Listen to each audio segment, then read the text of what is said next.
महंगाई का मुद्दा है। सबसे बड़ा मुद्दा आज महंगाई है। और मैं सिर्फ सब्जी, फल, आटा, गेहूं, इस सब की मैं महंगाई नहीं कह रही हूं।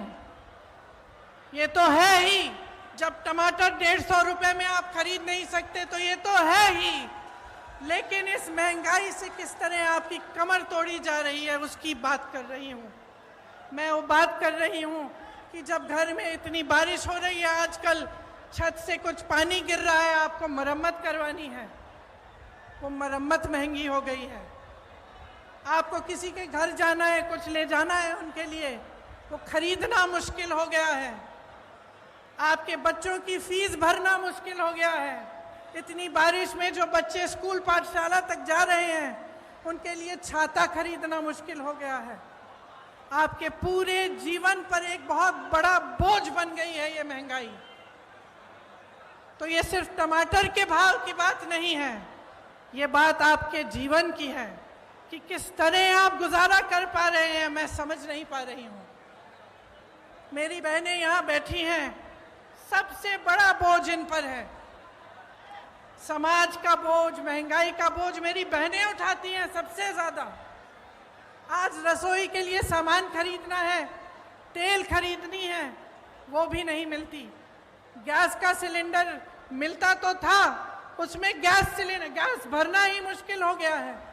आज आपको खरीदने जाना है तो 1000 रुपए से कम नहीं मिल रहा। बच्चों की परवरिश कैसे होगी? सुबह उठ के आप अगले दिन का सामना कैसे करते हैं?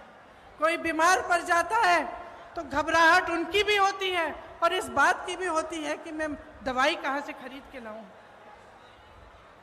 घर पे बीमार पड़ा है लेकिन दुकान जाकर इतनी महंगाई है कि दवाई ही नहीं मिलेगी, मैं क्या करूं?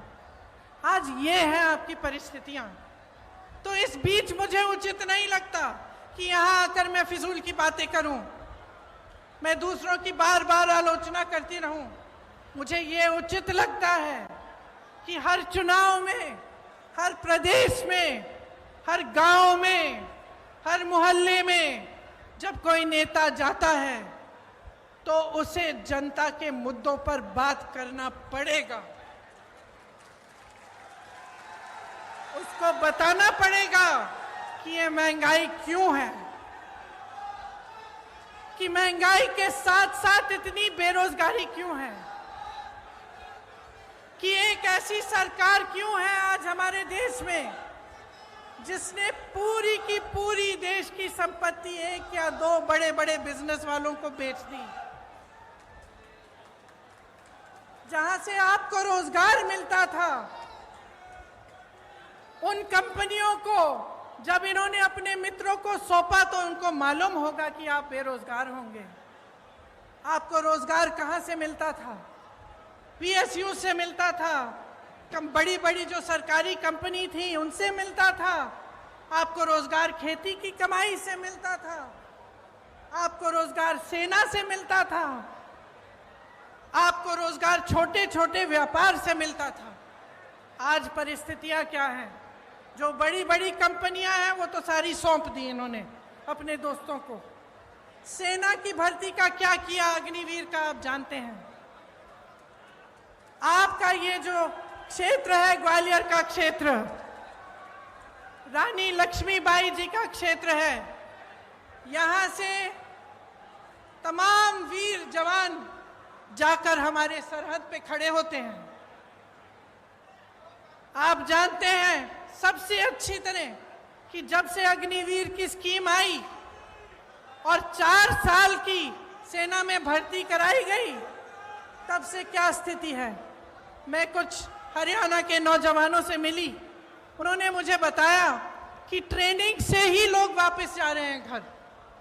तो कहते हैं कि हम इतनी ट्रेनिंग, इतनी कड़ी ट्रेनिंग कर किस लिए रहे हैं? हम इतनी कड़ी ट्रेनिंग इसलिए कर रहे हैं कि 4 साल बाद हम बेरोजगार होकर वापस आ जाएं। और जब घर आएंगे तो सरकार ने ये परिस्थितियां बना दी हैं कि घर पे भी किसानी से चाहे जितनी भी मेहनत कर लो, इतनी महंगाई है, इतनी मुश्किलें हैं कि किसानी से भी नहीं कमा पाएंगे। तो घर आकर क्या करेंगे? वहाँ भर्ती के लिए तमाम नौजवान पढ़ाई करते हैं, माँ बाप मेहनत की कमाई से उनके लिए पैसे इकट्ठे करते हैं, कोई 10,000 के ट्यूशन, कोई 20,000 के ट्यूशन करता है, और फिर देखिए पटवारी के इम्तिहान में किस तरह से घोटाला हो गया।